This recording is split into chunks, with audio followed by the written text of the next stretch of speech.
Шарсан төмөс, маслан шарсан талах зайдис, сэндвич, гамбургер тэр эдгээрээс өөр юу ч идээгүй. Тэр халуун хоол идээгүй, шөлж уугаагүй, мах идээгүй.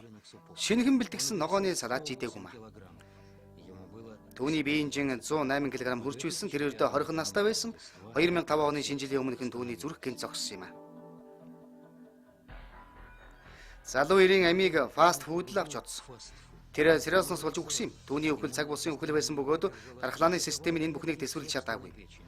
Элэгний бүх эсүүд нь ажиллахан болсон. Тэр зуурдаар нас барсан юм а. Тэрний өхөл гинт ирээгүй. Тэр жирийн хоол хүнсийг хэрэглэхэн болсон байна. Залуу тунгадлгүй дахир дутуугийн тэрэгэнсэр сууг болсон. Түүний шүд хорхоодож бөөлнаас нь цус шүүрч эхэлсэн бөгөөд цусны бүлэгнэх явц буурч эхэлсэн юм. Английн иргэн Скотт Мартины түүх буруу хооллол юунд хүргэдэг талаар баримтад сургаал болсон юм а. Дэлхийн эрүүл мэндийн байгууллагын мэдээгээр хүн амын үхлийн 60% нь зөв бус хооллолт буюу эрүүл мэндэд хортой хүнс хэрэглэснээс үүдэлтэй гэж үздэг байна. Тэдгээр нь хортой биш боловч байнга хэрэглэснээр хүний организмыг дотроос нь удаанаар гэмтээдэг байна. Байнгын амьсгалын замын өрөвсөлд өвчин, сэтгэхүйн, хямрал, харшил, үргүйдэл, бэлгийн чадвар алдах, инфаркт, инсул, хор тавдар зэрэг олон өвчний гол эрсдэл хүчин зүйл нь бидний хоол тэжээл болсоор байна.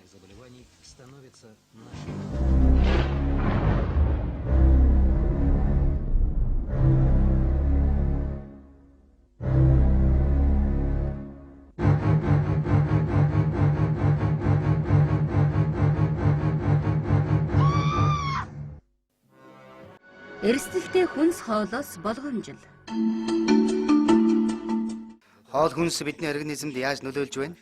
Байнга үйлдвэрийн аргаар боловсруулсан бэлэн хоол хүнс ямар нөлөө үзүүлж болохыг судлах зорилгоор бид маш эрсдэлтэй, сайн дурын нэгэн туршилт хийхэр шийдээд байна. 2-7 хоногийн турш манай туршилтанд оролцогч зөвхөн бэлэн хоол хүнсээр хооллох болно. Туршилтанд оролцогч зөвхөн гамбургер, шарсан төмөс, чипс, бэлэн хоолоор хооллох бөгөөд харин түүнийг маш туршлагатай эмчийн баг түүний эрүүл мэндийг тогтмол өдөр бүр хянаж байх болох юм а. Баг зэргийн өөрчилж гисэн туршилтанд оролцогчийн маань эмнэлгийн картанд тэмдэглэгдэх болно. 14 хоног гэдэг бол их биш хугацаа л да. Гэвч энэ мэрэгжилтнүүдийн үзэж байгаагаар организмд гарах өөрчлөлтүүдийг илрүүлэхэд хангалттай бөгөөд хүний организмд нэг гүнзгий хор уршиг учруулахгүй хугацаа гэж үзэж байна. Танил цацгаа Алексей 33 настай, баяр ёслол зохион байгуулах фермд ажилладаг жүжигчин, бараг эрүүл, тогтмол биеийн тамираар хичээлдэг, тамхи огт татдаггүй. Архиудгүй Алексей эхнэргүй хоол ундыг гэрт нь бэлтгэж өгөх хүнгүй, иймд хоол ундаа гэрээр болон гуанз, цайны газруудаараа зохицуулдаг. Гэхдээ түүний амьдралын хэм маягаас болоод үүнээс зайлсхийх аргагүй. Би энэ туршилтанд тохирох хүн гэдгээ мэдэхгүй л байна л да. Алексей өөрөө энэ туршилтанд орохоо санал болгосон. Тэгвэл тэр фаст фуд эзснэр өөрийгөө богино хугацаанд булшилж болно гэдгийг хүлээн зөвшөөрөхгүй байгаа.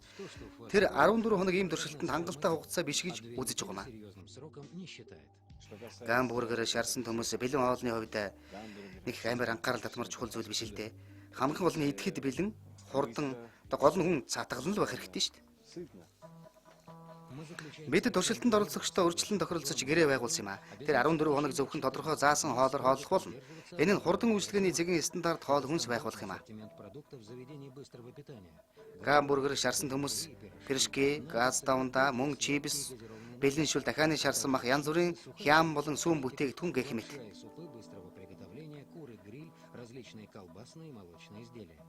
Бид өөрсдийн зүгээс маш нягт эмнэлгийн хяналтыг туршилтын бүхэл шатанд болон байдал хүндэрсэн үед явуулах болно. Эдгээр нэг их ашигтай хүнс биш гэдг нь хэнд ч ойлгомжтой л доо. 2-7 хоногт та нар юуг батлах гэдэг байгааг би ойлгохгүй байна. Би та бүхний сорих гэж байгаа энэ хоолыг буруу хоол гэдгийг сайн ойлгож байна. Туршилтын эхний өдөр анхны эмнэлгийн үзлэг, түүний дараалт 120-80, биеийн 82 кг, бие ерөнхий байдал сайн, ямар нэгэн зовөр байхгүй, биохимийн шинжилгээгээр онцгой өөрчлөлт үгүй, түүний цусын биохимийн шинжилгээнд авч бас үлдээх болно. Таны цусны бүтэц хэв юм байна. Та харьцангуй залуу хүн учраас таны бодисын солилцоо сайн явагдаж байна. Таны цусны хөдөлгөөн маш эрчимтэй явагдаж байна. Маш сайн байна. Эмч нарын үзэж байгаагаар Алексийн биеийн байдал дундаас дээш, биеийн тамираа тогтмол хичээлдэг, ямар нэгэн хорт зуршилгүй учир энэ нь нөлөөлдөг баха. Тэрний биеийн байдал нь тун сайн. Бусад хүмүүстэй харьцуулах юм бол тунд ажгүй. Маш их чөлөөтэй плазмтай. Энэ сайн шинж цусны өтгөрөлтийн хэмжээ тийм их биш.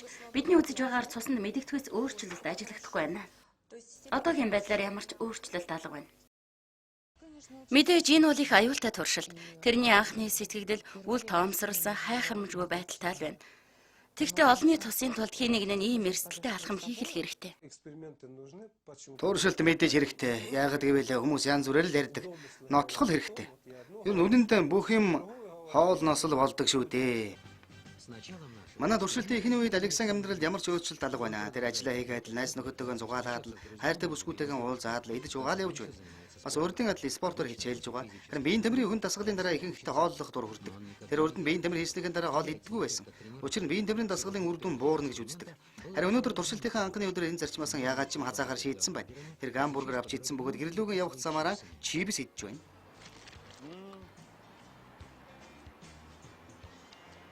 Би чипсээс татгалзахгүй. Зүгээр л байгаа үстэй. Энд чи ердөө төмөс шүү. Айгаад байх зүйл алга. Чипс гэдэг нь маш ухаалаг бодож олсон бүтээгдэхүүн. Нэг ширхэг төмсийг 1 кг төмсний үнээр зарж байна. Энэ бол маш сайн ашигтай бизнес. Бас хүн явж байхдаа л идэж болдог маш хялбар хооллох хэлбэр. Амт та бас хурдан. Яг үнэндээ одоо чипс нь шажигнаж байх, муутахгүй удаан хадгалалт болон тээвэрлэлт даах, мөн амтлаг байлгахын тулд маш олон тооны химийн бодис холдог болсон. Тэр тусмаа глютамат натрийн амт нэмэгч хүнсний нэмэлт.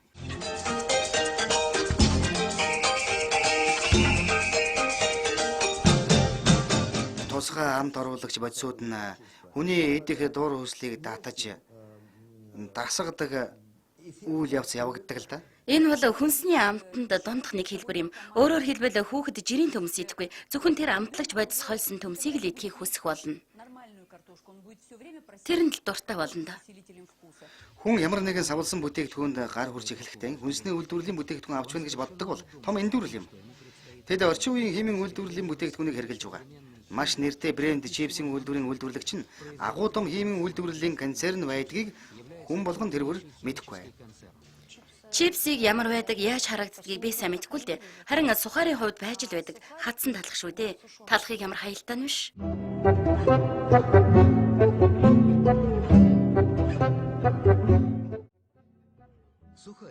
Сухар. Түүнийг анх харахад хатаасан л талах штэ. Оросын уламжлалт хүнс гэсэн ойлголтоор түүнийг ямар ч аюулгүй юм шиг бодогддог. Гэвч орчин үеийн сухаар нь амтлагч, үнэр оруулагч, удаан хадгалалт даалгах нэмэлтүүд болон холцуудыг нэмснээр одоо бас л аюултай хүнс болоод байна. 2007 оноос Оросын холбооны улсын эрүүл мэндийн яамнаас чипс болон сухарыг Оросын сургуулийн цайны газруудад зарж худалдаалахыг хориглосон байна. Эмч нарын нотлолсноор хүүхдүүдийн дунд ходоод гэдсний замын өвчл геометрийн прогрессор нэмэгдэж байна. Үүний үндсэн гол шалтгаан нь манай бараг бүх хүүхдүүд хуурай хүнсэнд дуртай болсонтой холбоотой. Яагаад гэвэл чипс болон сухарыг хориглох нь гарцаагүй зөв алхам. Энэ нэг их шаардлагатай хүнс биш. Энэ бол их муу хүнс. Энийг хүүхдэд өгнө гэдэг бол гэмт хэрэг мөн. Би л хувьдаа тэгж боддгийм. Шведийн эрдэмтэд сухар болон чипс мэтийн бүтээгдэхүүнүүд дотор маш олон аюултай хавдар үүсгэгч бодисууд байдгийг нотолсон байна. Жишээлбэл акриламид, лавлга. Акриламид цагаан тугалаг өнгөтэй усан дуустдаг кристалл бодис. Энэ бодис нь мэдрэлийн системийг дарангуйлдаг бөгөөд хавдар судлаачдын үзэж байгаагаар эсийг генийн өөрчлөлтөнд оруулж гэдсний хөндийн хорт хавдар үүсгдэг болохыг тогтоосон байна. Акриламид нь нүүр сусаар баялаг хүнсийг халаахад үүсдэг. Тэгвэл уг хүнсийг чанахад акриламид ерөөсөө үүсдэггүй. Зөвхөн шарахад л акриламид маш идэвхтэйгээр ялгарч бий болдог гэж тогтоосон байна. Шарах процесс нь нэг их муу зүйл биш боловч нэг тосыг олон дахин 6, 8, 10, 15 удаа ашиглахад өөрөөр хэлбэл нэг тосонд олон хэлбэрийн шарах процесс явуулах нь маш хортой. Яагад гэвэл тос нь маш хүчтэй хорт үүсгэгч бодис ялгаруулдаг. Та нараа бодоод үзтээ. Хэдэн удаа ямар тосон чипсийг шарж байна. Түүнд ямар хэмжээний акриламид агуулж байна вэ? Стокгольмын эрдэмтдийн нотолсноор 1 кг шарсан шажигнсан чипсэнд 2000 хүртэл микрограмм аюултай бодис агуулж байдаг бөгөөд энэ нь 1 кг шарсан магнаас 40 дахин их хэмжээтэй байгаа юм. Ийм учраас эмч нар махыг чанахыг, ногоог жигнэхийг зөвлөж байдаг. Ингэж боловсруулснаар уг бүтээгдэхүүний чухал хэрэгцээтэй тижээлэг бодис амин дэмүүд нь хадгалагдан үлдэх болно.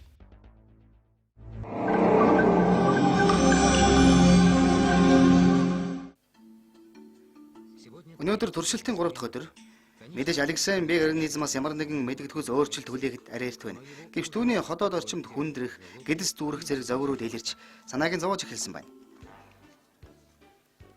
Александр организм залуу, иймд бага зэргийн цусны судасны цохил түргэсэх, даралт өөрчлөгдөх зэрэг нь түүний биеийн байдалд онцгийн нөлөө үзүүлэхгүй.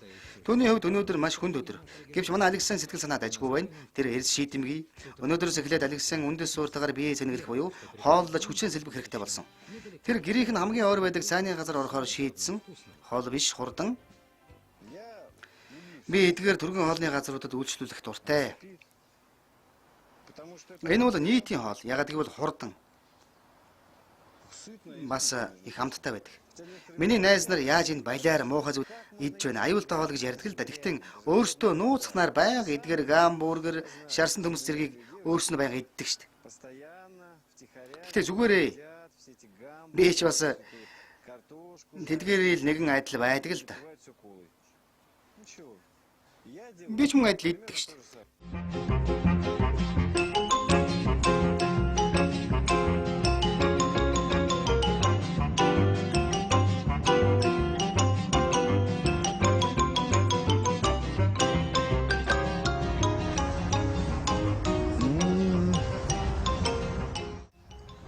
Энэ яг л хэрэгтэй зүйл.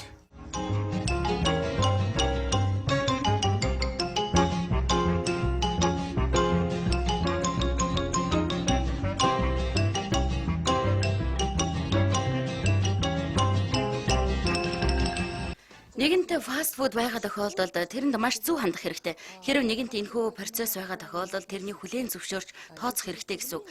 Манайд сурталчилгаа хит их явагдаж байна. Иймээс ч фаст фудыг олон хүн хэрэглэж байна. Энд эдгээр бүтээгдэхүүний талаарх буруу реклам нөлөөлж байна гэж би бодож байна л да. Маш буруу реклам явагдаж байна. Үгүй та бүхэн хар да. Москвад хичнээн түргэн хоолны цэг байна вэ? Бараг бүх түргэн хоолны цэгт нэг олон дүүрэн хүн үйлчлүүлж байна шүү дээ. Энэ нэг юм хэлээд байгаа зү. Гэхдээ яагаад гэвэл хүмүүс орж байгаа юм чинь хүмүүс таалагдж байна л гэсэн үг шүү дээ энэ чинь.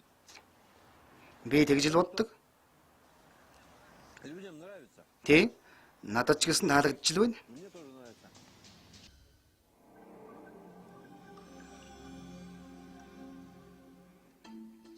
Өнөөдөр туршилтын 5 дахь өдөр.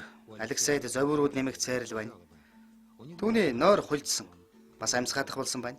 Хоол боловсруулах үйл ажиллагаанд асуудал гарч эхэлсэн. 5 өдрийн турш зөвхөн фаст фудын бүтээгдэхүүнээр хооллосноор түүний биеийн жин онцгой өөрчлөлт гараагүй. Гэвч туршилтын явцад түүний биеийн галбирт өөрчлөлт орж магадгүй гэсэн бодол Александ санааг зовоож эхэлсэн байна. Одоо би нэг тийм хүнд ашигтай нэг зүйл идэхгүй байна л да. Цул холестерин, нэл тостой хоол. Би таргалаачгүй л дээ. Гэвч эдгээр хоолны дараа хотоодн дээр нэг л хүндрээд л байх юм.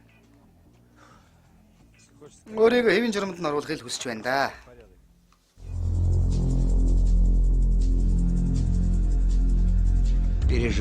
Алексейгийн санаа зовлт бүрэн үндэслэлтэй. Фаст фуд нь илүү дэлжин үүсгэхэд нөлөөлдөг. Тэр нь бидний организмын цатгалан байдлыг мэдрэх асуудлыг хариуцдаг гормоны балансыг алдагдуулдаг байна. Бид 2 порц том гамбургер, их порцтой шарсан төмөс, пирожки, сүүний коктейл, перц, коко зэргийг идсэн ч бид өлсгөлэн эвээрэл байна.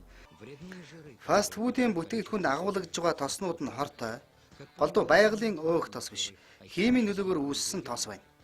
19-р зууны 60-аад оны үед Америкийн нэгдсэн улсад халаасан ургамлын тосон дундуур улс төрөгч явуулж төрсөн бөгөөд үүний үр дүнд хатуу тос гаргаж авсан байна. Энэ үйл явцаар гарсан бүтээгдэхүүнийг эстерион буюу трансжир гэж нэрлэдэг. Хэдэн жилийн дараа энэ хатуу тосыг зөөлөн болгож чадсан. Ингэж маргарин хэмээх бүтээгдэхүүн үүссэн түүхтэй юм. Тодруулга. Трансжир нь зориудаар бий болгосон байгалийн бус тосны хүчлийн изомер юм. Тэдгээр нь ус төрөгчөөр хансан тос. Тэдгээр нь мууддаггүй. Түүнтэй адил тэдгээрд суурилсан бүтээгдэхүүн нь мууддаггүй байна. Трансжир нь сухар болон чипсийн найрлаганд ордог. Бас түүнд суурилсан бүтээгдэхүүнээр бялуу болон пирожки хийдэг. Харахад аюулгүй мэт боловч синтетик гаралтай тул бид эхлээд харгална. Дараа нь янз бүрийн зүрх судасны өвчин болон хор тавдрын өвчнүүдээр өвчиж эхэлдэг.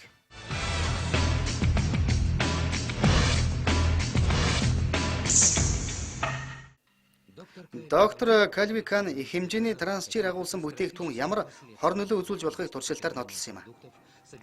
Туршилтанд 2 бүлэг сармагчин ашигласан байна. Эхний бүлэгт нь фастфудын бүтээгдэхүүнээр хоолсон.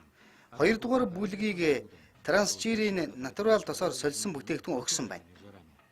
2 групп адил хэмжээний ижил илчлэгчтэй хоол өгч байсан боловч 6 сарын дараа трансжиртэй бүтээгдэхүүн идчихсэн бүлгийн сармагчингуудын жин 7%-аар ихссэн.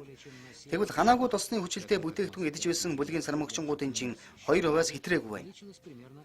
Компьютер томографаар харахад трансжирийн бүтээгдэхүүн хэрэгжилж байсан бүлгийн сармагчингуудын хэвлийн өөхлөлт 30%-аар нэмэгдсэн байсан. Бас цусан дахь холестерины хэмжээ нь хэд дахин нэмэгдсэн байна. Ийм зүйл тохиолдохгүй тул зөвхөн байгалийн гаралтай натурал өөхтөөс хэрэглэх хэрэгтэй. Тэр нь мах болон сүм бүтээгдэхүүнд ихээр агуулгадна. Мөн өөхлөг загас болон өнлөг, самар янз бүрийн өрөнд бас байдаг. Би үргэлж бараг байнга самар өөртөө авч явдаг. Гэхдээ шарж хуураагүй. Яг гэвэл самар хуурах үед шимт хижээл нь алдагдахаас гадна ямар тосонд яаж хуурсан нь тодорхойгүй байдаг. Мөн хатаасан самар, хушны самар, миндал, мөн газрын самаранд дуртай.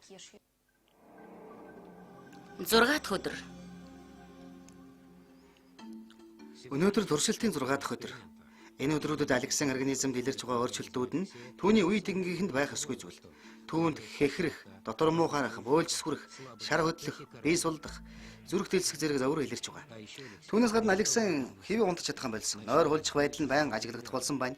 Иймд Алексийн өглөө босоод их ядарсан, цаваа сэргэлэн биш байдалтай байх болсон бөгөөд амархан ядрах болжээ. Тэр ажил дээр анхаарлаа төвлөрүүлэхэд хэцүү болсон байна.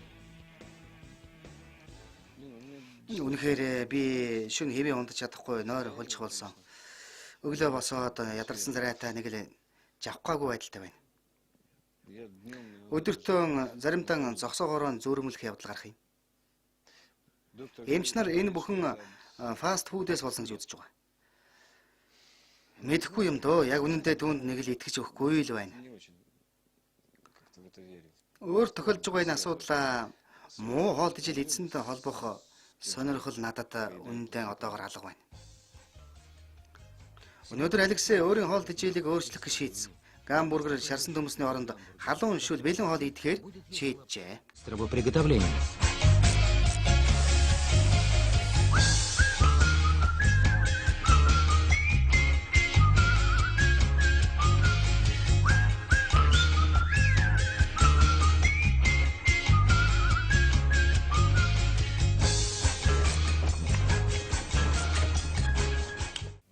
За. Гэхдээ мэдээж энэ ээж нь бэлтгэсэн хоолыг яаж гүйцэх вэ? Гэвч идэж болох л шингэн шүл байна. Хуурай хоол идэж залхлаа. Хотод мань ердийн хоол нэгж байна шүү дээ. Шингэний дутлыг хөндөрлөгтөн мөн шийдэж чадсан юм. Оросууд шинэхэн бэлтгэсэн амархан муудаг халуун шүлний оронд бэлэн гомиг ихээр хэрэглэх болсон байна. Маш богино хугацаанд бэлтгээд идэж болно. Тэжээллэг амттай их хурдан. Статистикийн дүнгээр минутаар 4 хүн бэлэн шүл бэлтгэн иддэг гэсэн мэдээ байна. Савлсан хүүхдийн хоол, бэлэн гомон, бульон шүл, төмсний нугш зэргийг халаахад уг бүтээгдэхүүний савнаас маш их хэмжээний хавдар үүсгэгч элементүүдийн экстрактыг авах болно. Хавдар үүсгэгч.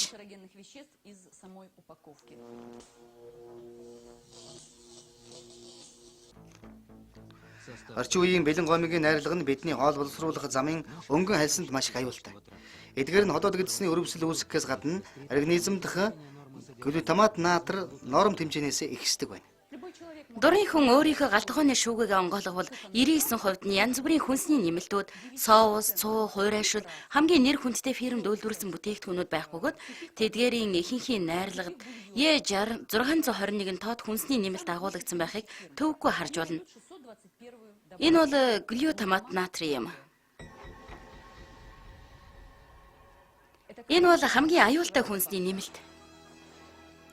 Япончууд далайн глутамины заамагнаас гаргаж авсан авчлал нь хоолны амтыг эрс нэмэгдүүлдэг болохыг алерт мэдсэн байна. Үүнээс гадна глутамины хүчлээр боловсруулсан хүнсийг дахин идэх хүсэл улам нэмэгдэх болсон байх юм а. Глютамат натрын организмд хуримтлагдсанаар хүнд хэлбэрийн борин хялны астмын сэдрэл өгдөг.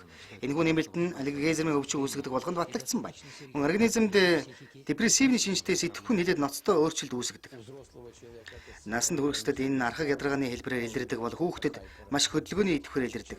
Томчууд удаанаар сууж чадахгүй болж харин хүүхдүүд үхтлэн дэвхэрч цогчин тэдгээрийн хөдөлгөөн ба сэтгэхүй бодол санаанд нөлөөлж хүүхэд маш хөдөлгөөнтэй үсэрч цогцдог болдог.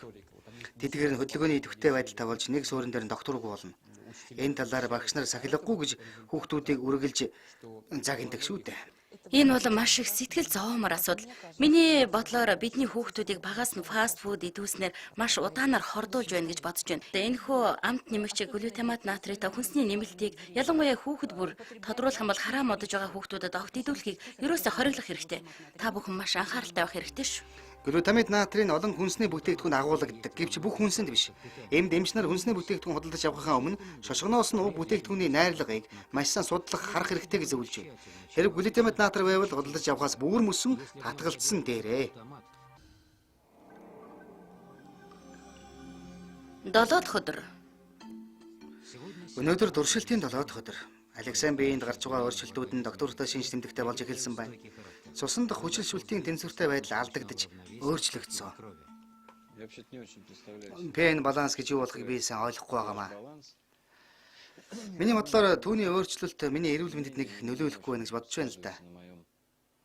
Тийм ээ, pH баланс. Хамгийн хүндрэлтэй асуудал нь миний хоол боловсруулах эрхтнүүдтэй холбоотой зохисгүй явдал байгаа юм. Алексийн хүчилшүүлтийн баланс нь фаст фуд идснээс болоод лимоны хүчил ихээр агуулсан хийжүүлсэн унд агуулснаас болж алдагдаад байна. Түүнчлэн анхны туршилтын өдрөөс эхлээд халуун кофе цайнаас тэр татгалцсан. Тэр чихрэлэг хийжүүлсэн ундаа ууж байна. Эмчийн хувьд хэлэхэд хүүхэд болон том хүмүүс хийжүүлсэн ундаа хэрэглэхээс татгалзахыг зөвлөж байна. Яг гэвэл эдгээр ундаа нь организмыг сөрөг тал руу хөтэлдэг. Эдгээр нь бидний маш сайн мэдэх хийжүүлсэн ундаанууд л та. Аль болохоор татгалз. Одоо юу болж эхэлж байгааг харж байгаа үсттэй.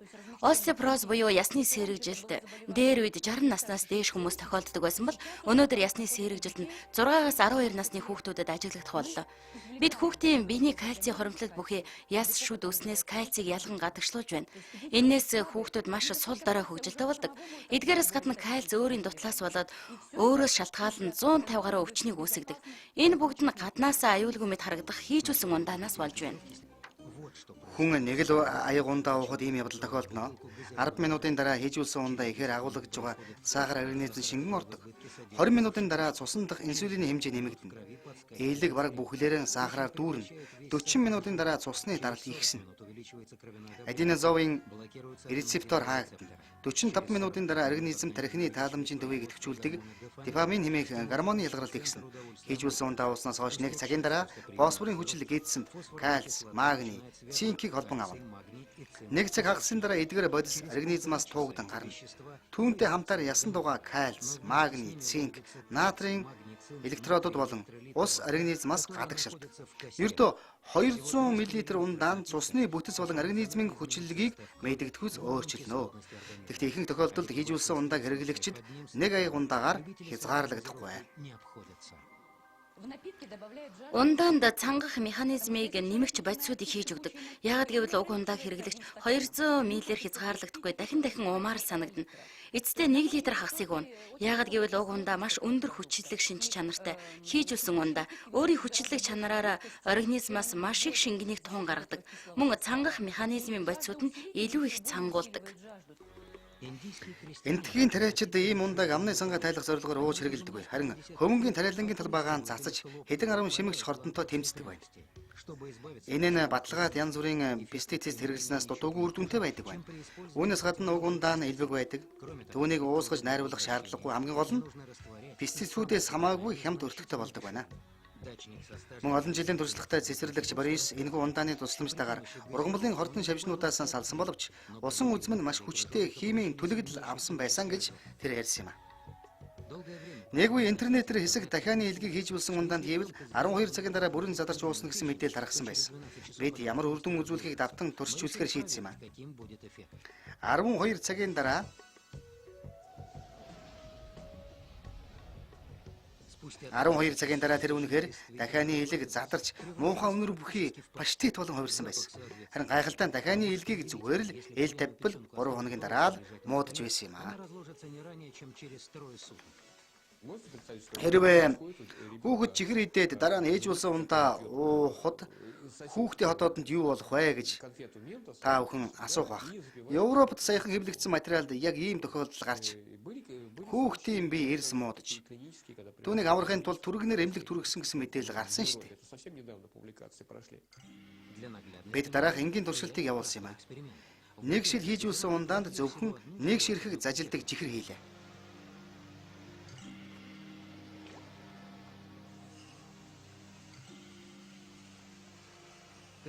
Тайлбарлалт хэрэггүй үстэй. Та бүхэн одоо бодоод үз. Яг л ийм процесс бидний хотоодонд явагдана. Ялангуяа бидний хүүхдүүдийн чухамгүй тэд л энэ хүн ундааны гол хэрэглэгчд байдаг. Үүнээс гадна хүйтэн гамбургер, шарсан төмөс хийж үлсэн ундаагаар даруулж ууснаар бид элэгний үйл ажиллагааг улам хөндрүүлдэг. Хотоодны хүчил угаасаа хүнд хоолноос гадна түүнийг нэмж боловсруулж чадахгүй төрдөг. Ундаа нь бага температуртай учир тосыг шууд царцааж өхмөл ачаа болон хувирж эхлээд хотоодонд царцсан наалдаж дараа нь бүслэхийн торимлогдсон очтгоо. Би өөр ундаа уудаг. Би өвдө шинэхэн сок, ловонгийн шүүс, апельсины жуусыг илүү үздэг л дээ. Тим жуус л уух хэрэгтэй. Эхний 7 хоногийн туршилт дууслаа. Алексейд мэрэгдэхүйс өөрчлөлт ажиглагдахгүй байна. Өнөөдөр тэр туршилтын дундах үзлэг шинжилгээнд орно. Эмч Ена Лебедева манай туршилтанд оролцогчийг үзэж тэрэнд давтан цусны шинжилгээ хийж гемос сканирование хийх болно.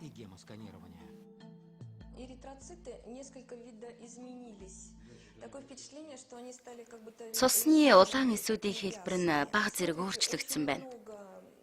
Тэрний эрзийн хэлбэртэй сунсан, наалданг байдалтай, харда маш их зүүн хэлбэртэй, дундаа нийлсэн байдалтай. Энээс болоод кипоски буюу өөрөөр хэлбэл хүчил төрөгчийн дутал илүү илэрсэн харагдаж байна.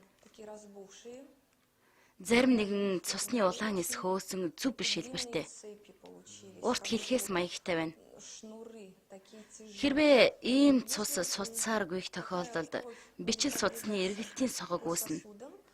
Өөрөөр хэлбэл цусны хөдөлгөөн удаашрна гэсэн үг.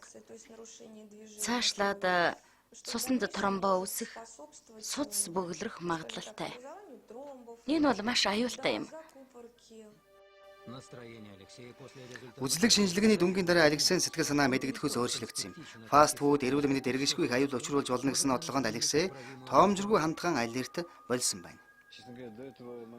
Өнөөдөр болтол шинжилгээний дүнгээр ийм ноцтой өөрчлөлт асуудал гарч болох юм гэдэгтээ би тийм ч их итгэж өгөхгүй байсан л да. 7 хоног л өнгөрч байна дөө гэж боддог байсан тэгсэн. Миний цусанд хар толбууд үүссэн байна. Алексейн жин 3 кг-аар нэмэгдсэн байна. Амьс хаадах болж, өглөөгөр дандаа дотор муухарч бөөлжсөн хүрнэ. Бага зэргийн хүч гаргахад л судасны зохилт нь хурцсаж байсан. Дэлсэх болсон байна. Алексейд ийм байдал урд нь илэрч байгаагүй. Толгойн өвчин түүнийг байнга зовоох болсон. Артерийн даралт хэвийн хэмжээндээ байхаа болсон байна. Түүний даралт 140, 100 болжээ. Энэ зөвхөн туршилтын эхний 7 хоногийн дүн юм. Одоо дахин 7 хоног түүнийг хүлээж байна. Ямар хохирол организмд буруу хоолт үзүүлэх вэ?